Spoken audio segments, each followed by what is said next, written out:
નસે નસના doctor બનશે તો એ રોગ કાબુમાં નહીં આવે. પણ આ રામનું નામ લઈને લીમડાનું જોડું પકડી નાખે. રામનું નામ હૃદયથી બોલજો, હૃદયના ભાવથી, પ્રેમથી, તો આપણું દુઃખ દૂર થશે. ને વિશ્વાસ છે કે બાપા આપણું દુઃખ દૂર કરીને કરે.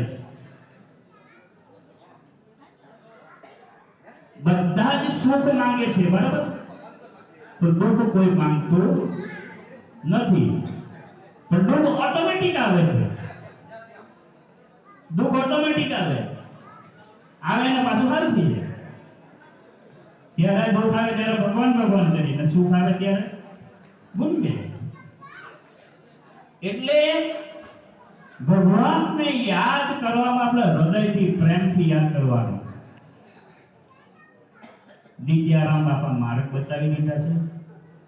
આ પાટલો આપણે કહીએ છીએ, બરાબર? પણ પાઠ છે.